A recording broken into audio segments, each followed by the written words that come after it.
This is Build Without Chaos. I'm Colleen Goepfert. One clear idea every episode for operators, founders, and marketers who build with intent. Welcome back to Build Without Chaos.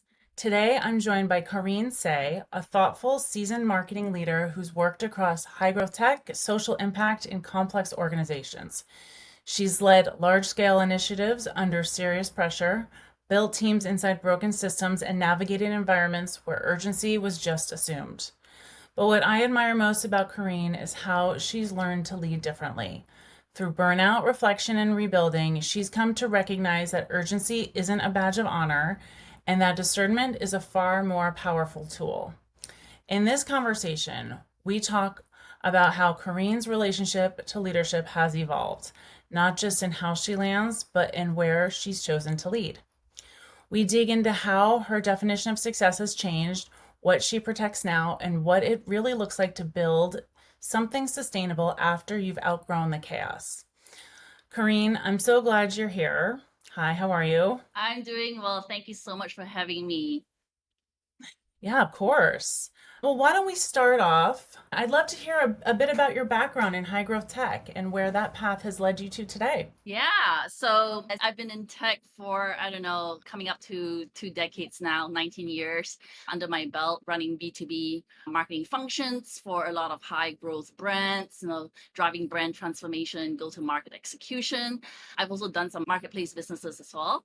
And I've always been the first marketing hire. So from companies like LivePerson, Growable, even the not worldwide, it's a number one wedding platform. They still operate very much like a startup. So, Yeah. coming in when we've raised funds and we need to grow massively, they turn to me as the person to come in and help us scale, help us grow. So a lot of my experience really is coming in, assess a situation really quickly, put together the strategy, hire, onboard, and lead all under the same lens, within the same timeline. So yeah, beyond my full-time roles, I've also had the opportunity to advise a lot of founders too, a lot of growth stage companies, which I love. So I've done a lot of like fractional work before fractional became trendy. So I think my experience really is helping companies navigate those critical go-to-market inflection points. And I dare say, after many years of doing that, it does come to a point where I need to take a step back and kind of reassess what impact do I want to make on the industry next. I love that. So before we get into what changed, because I am very interested in that aspect, let's go back for a minute. You were leading inside some really high growth, high pressure environments, and you mentioned that. What was that pace actually like for you? Yeah, it was constant 24/7 go go go. And I do remember working Monday to Saturday because we were delivering reports on Saturday morning and then having our butts in the seat on Monday by 7 a.m. That was the rigor that we were operating at for one of the companies at least. So I was wired for that at one point in my career, right? It took a lot out of me, I would say. It wasn't just time and energy, it was also constant vigilance, being wired 24/7. So yeah, I do remember in one particular startup I may have mentioned earlier. Now I remember hiring and onboarding and leading the strategy, the team all at the same time while keeping an eye, towards those ever growing growth targets while we were still building systems and structure. On Mm. paper, it looked like we were winning, right? But I would say we were probably winning with brute force, but I was so stretched thin, pulled in different ways. So yeah, it was quite the experience. Yeah. I I know that we're not on camera, but if you were to see me right now, I'm like a bobblehead, like nodding exactly to what you're saying because I've been there myself and I understand. So, what were some early signs that urgency or that what you were going through had become your default setting? Hmm. Did you notice that? I guess there were probably, in hindsight, there were probably some early signs, although they weren't very obvious. I can't say that I could name it then, right? I just knew that I was Yeah. always switched on. I was always moving, always solving. And I also knew that it came to a point where that sense of urgency became my personal operating system, right? When everything felt equally important, everything felt equally loud. There was just no filter. It was just go, go, go, go, go. The thing is, it worked for me at a point in time, in my 30s. It worked until it didn't, until it doesn't, right? That's how it happens with a lot of people. Yeah. Once you're sucked into momentum, you just keep going until one day you just stop and you're like, what am I doing? Right? So Yeah. So you mentioned there's a specific point you got to where I guess that pressure felt unsustainable yeah. for you. Mhm. Did that realization come in the moment or did it come after or later on for you? I would say it was a gradual build up. Like it came in layers. I remember there was a time when I was sitting at my laptop one Saturday evening, late Saturday evening, responding to a seemingly critical website form issue. That was the third time that week. And I remember being hit with this thought. Okay, it's 11 p.m. What is this? What is it that's expected of me at this time? Really? My agency's asleep. It's a weekend. Is this really what leadership is all about? Right? Or am I just Yeah. surviving elegantly here? You know, I remember going to the Yeah. doctor. I had my annual, and she actually could see, I don't know, maybe it was the stress, the look on my face. And I remember she made a remark, no job is worth your health. And I think Mm. that was the turning point for me. There were all these little hints, right? Gradually building up and coming out with doctors. I remember, okay, I need to do something different. Yeah. It wasn't dramatic or anything like that. It was just very sobering, right? When your doctor actually had to say that to you. And that's when I started to see the cost. It wasn't just to me personally, not my health, but also to the work and the false messages that a lot of my reactivity was sending to the rest of the organization. Sure, it made me look like a rock star, always getting things done, Mhm. always fixing, but I was bleeding underneath. Right. So how did that, it sounded like you were burning out, is what you're kind of describing. Mm. And how did burnout shape your understanding of discernment? Like you said you noticed you walked out of that doctor's appointment and you're like, I gotta do something Yeah, different. yeah. Such a good question. I didn't quite know yet what I had to do differently. I just knew that something had to change, right? Yeah. So I knew that, you're right, it was burnout. I Burnout rewired everything for me, right? I used to think that leadership meant saying yes to all that was thrown at me. Leadership meant being able to catch all the details, not letting, anything skip my sight, fixing everything. But yeah, that's certainly not sustainable. I think over time, though, I did learn, and I think this is also part of personal development too, the power of saying no. I want to say discernment, right? Knowing how to prioritize. I would say that's probably like the most valuable trait that I've picked up personally, that I've also applied in my professional work too. Just because I can doesn't mean that I should.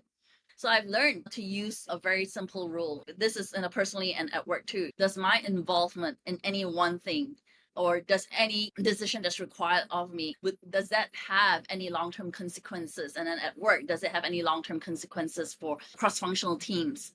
For example, if it's a brand repositioning project, when it's about tweaking messaging, that impacts everyone, right? So then, yes, this is where I would absolutely need to get involved. That's when I zoom in. However, if it's, let's say, a time critical announcement that needs to go out to your audience, to your customer base, right? In that instance, the question is, does the cost of delay, is that greater than the risk of being imperfect? In which case, I would then zoom out. No, this isn't something that I necessarily have to take on. Instead, what I can do is ensure that my team is set up with guiding principles, the tools, and the knowledge they need to do Mhm. their jobs. And I Mhm. simply just, let them run with it. So what burnout has taught me is speed, catching it all. That's not a sustainable strategy for me, right? It's all about discernment, knowing when to get involved, when my actions and my decisions matter and why. Because when everything is urgent, nothing really is. Yeah. So that shift is huge, and I want to dive in there and talk about that. How did you make that moment happen? And what was your realization around the power of no and starting to put those guardrails up that you mentioned? Wow, that's such a really good question. Certainly an important one. Um, so I've been thinking a lot about that too. I think the main thing that came up for me really is knowing the power of clarity. How do I Yeah. get clear on what I'm here to do? And it's not just about leading. Just because I'm in a leadership position doesn't mean clarity is not, it's about how I lead. It's also about why I'm doing it, where I'm impacting, what impact I want to make, and for whom, right? So that prompted me to ask different questions, right? It's not just about how fast can we grow if I'm joining a company, but the why. Why are we growing? Who are we growing with? Who do I have on the team? And at what cost, right? Because everything is a trade-off. So what I'm trying to say here is, I want to apply my skills where my impact wasn't tied only to performance, because I've done that and it wore me out. I wanted somewhere a little bit more purpose-driven. The older that I get, the more I feel the weight of how finite time is. And as a result, I'm suddenly more intentional with how and where I want to invest my time. But I guess even more than that, I wanted to make a difference with my leadership journey too. Yeah. I certainly wanted to lead not from a place of urgency nor ego, but from alignment. I really enjoy working collaboratively with the team, with my immediate team members, with cross functions, right? I really want to be in a place where we share ownership of the goals, where there's interdependency, where we move with cohesion. So I always tell the teams that I step into, I don't have all the answers. And I really don't. What I can do is provide a map, and together we'll decide what matters. I lean on the teams to build the roads, and then we decide how we want to get there. We decide how we want to show up. Just as important, I remember thinking too, and this is also very personal. I want to model the kind of leadership for others, right? The kind that I never really had in my early career. It was constantly go, go, go. I actually value a lot like thoughtful, quiet, clear, purpose driven leadership that also drives results. All of that without the burnout. I may have mentioned earlier before we started, I've worked under so many false urgencies. And I've seen how damaging that can be. False urgencies that will put on projects that require you to turn around in, I don't know, 24 hours or less. And when you do, people sit on it. There's no reaction to it. There's no responses to it. It's so unnecessary. It just causes a lot of anxiety, a lot of stress. It's not healthy. So I don't want to contribute to that. Yeah. I couldn't agree more. You brought up having more of a purpose-filled work environment, and you've made a shift not just in how you lead, obviously talking about that, but in where you've chosen to lead. Was that part of the clarity too, realizing you wanted to apply your skills in a different kind of environment? Um, yes, absolutely. At the end of the day, I've been fortunate to have the skills I've been given. I'm in good health. I have the education. I have a lot going for me, and I'm in a position to impact, to contribute back to the society that I'm in. And the question for me then is, how do I want to give back? And who do I want to empower next? Who is that impact for?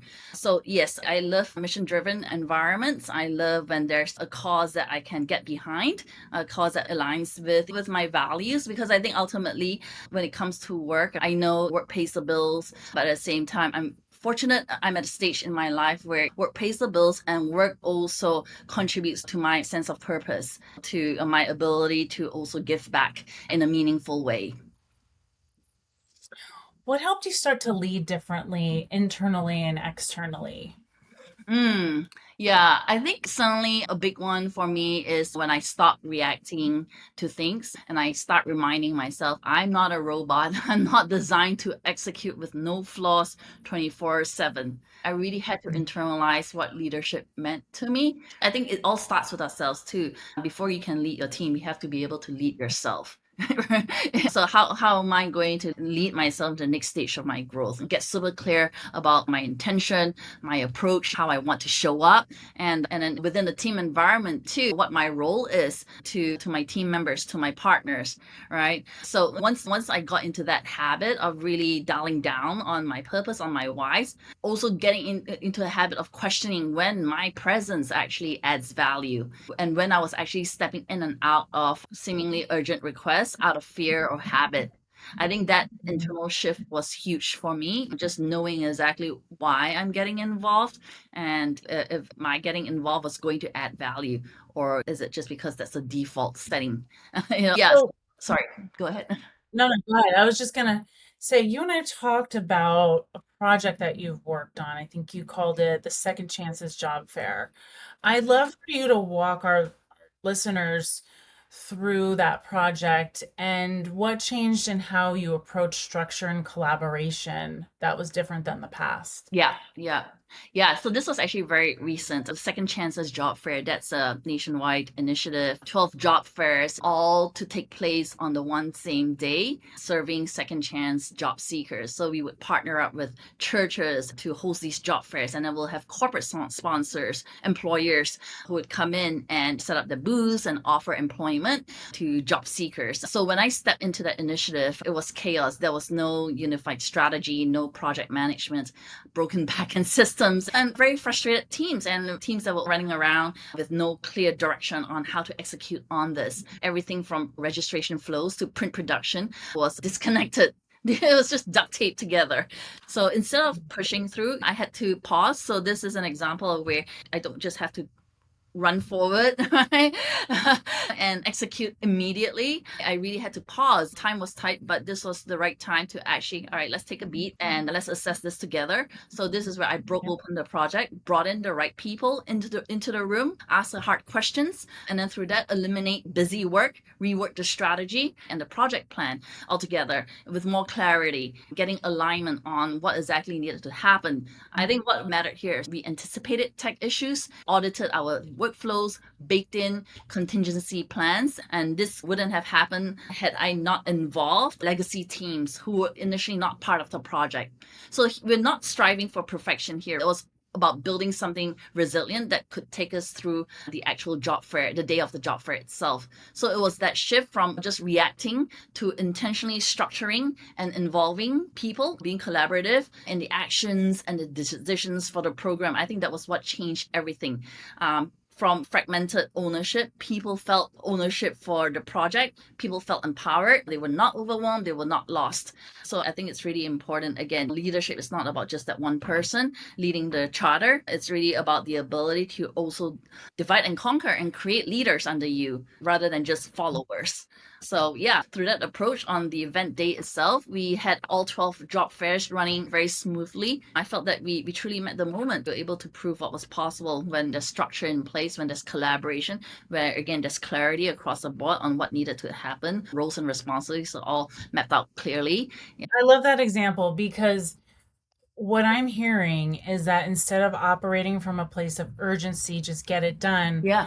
what you did is you operated from a place of alignment and you aligned with all these cross-functional teams from the beginning, which, let's be honest, that's the way it should be done. That is a go-to-market strategy, right? And so when you do that, you have everyone buying into the project and everyone has a lens of ownership, which means it's only going to be more successful. Exactly. And operating from a place of urgency, you have to forego alignment to get everything done, right? And so it just really shows how urgency is not the path forward. It really is a path forward from having alignment. Exactly.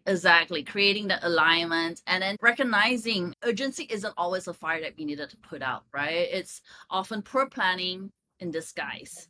Instead of just reacting to everything, get a clear head around what exactly needs to be done and then work collaboratively because we all have a stake in success. And as they say in SaaS, success, revenue is a team sport. What surprised you most when you started leading from a different place, like Yeah. this alignment of urgency? What I love to see is when people go from being so overwhelmed to being very grounded. When you give them space to think, to really have clear vision and understand the goals, right? People come to life. What surprised, well, it's not so much a surprise of how proud I felt. I remember in this project seeing team members who started to take the lead on pieces of the project. They started planning, they started casting their own vision. So I felt like that was the real reward. Before that, everyone was running around like a headless chicken in 10 different directions. That shifted once everyone had a clear focus everyone was aligned to the North Star, to the role, seeing how people elevated themselves then into those roles. On a personal level, I want to say that I'm also surprised by how much lighter leadership feels when it's not all on you. And Yeah. when you know that, it's not because the work is easier or anything like that, but just because it was clearer. There was a lot less noise, a lot less fluff. As a result, I wasn't holding everything together. I was able to clearly divide out roles, and I was sharing the responsibilities. It just made it so much more enjoyable too.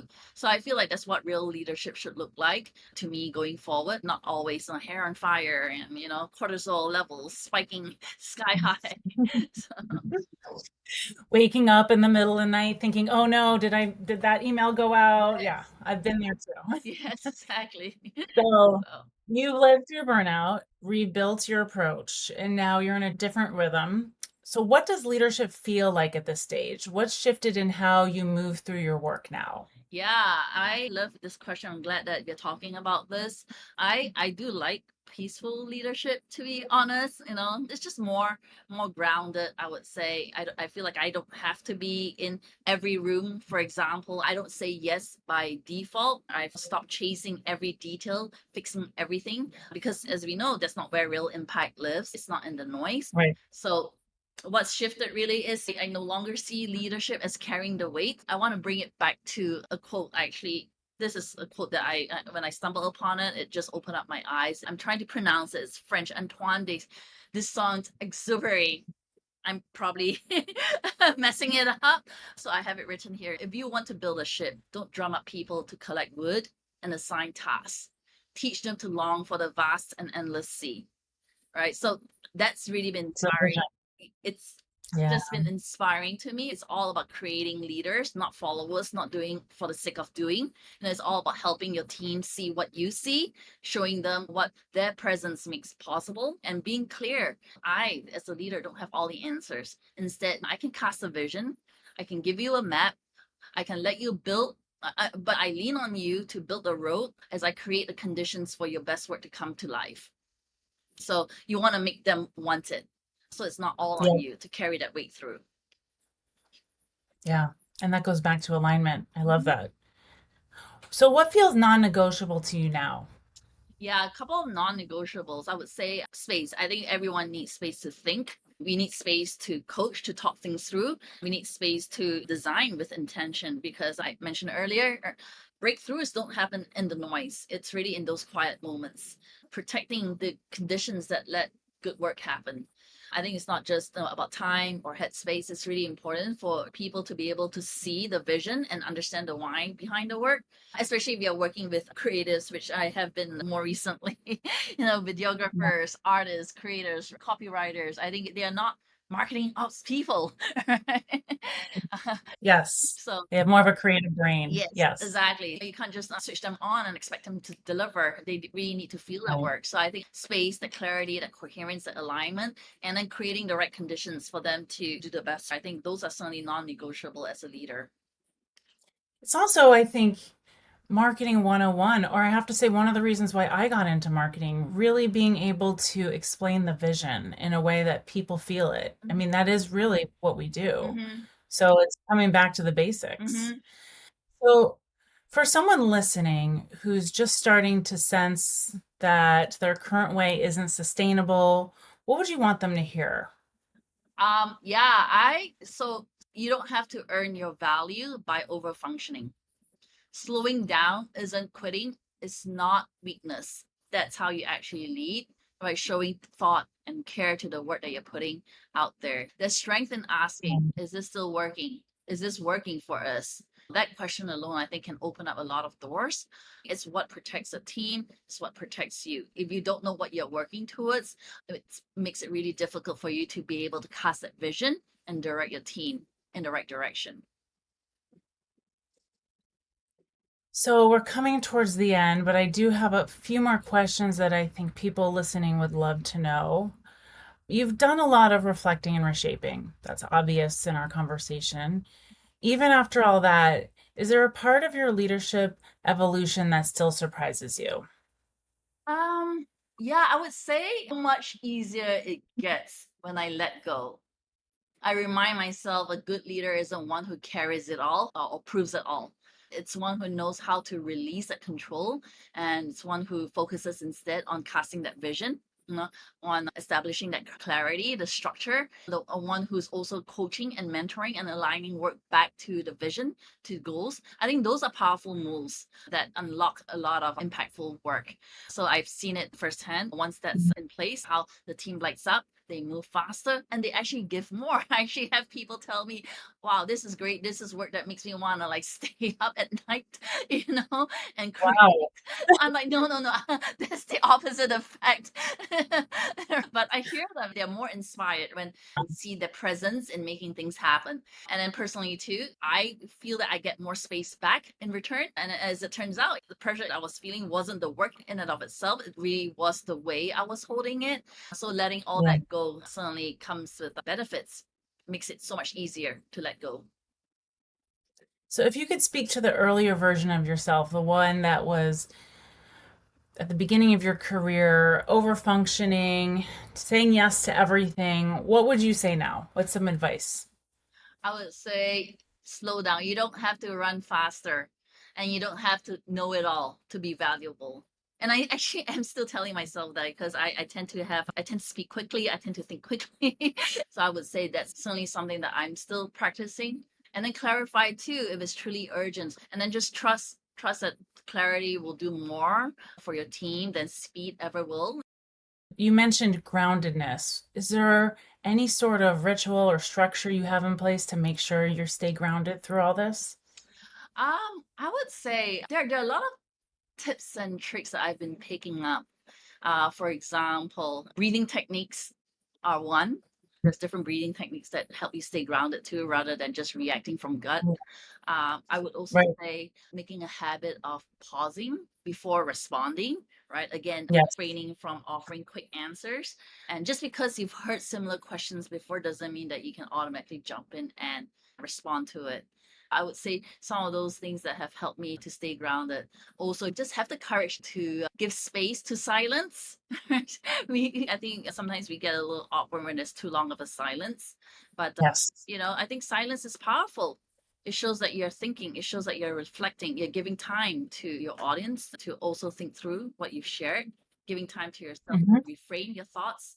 So yeah, so those are some of the things that I have learned, that I've picked up along the way, but I'm certainly Yeah. open to more. There's so many other ways to stay grounded. Well, you reminded me about silence, not being the first one to respond. And I Yeah, think when you do something like that, you give the opportunity to someone else to step up, yeah, which is leadership in itself, yes, exactly, you know? exactly.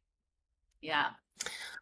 So many amazing questions I can continue asking you, but we will end there. And I just want to thank you so much for joining. This has been great, and it's been a fun conversation. So thanks again.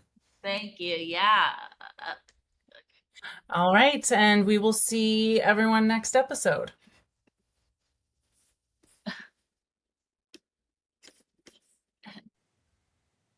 Thanks for listening to this episode of Build Without Chaos. If today's episode resonated, subscribe and share it with someone else who's building without chaos.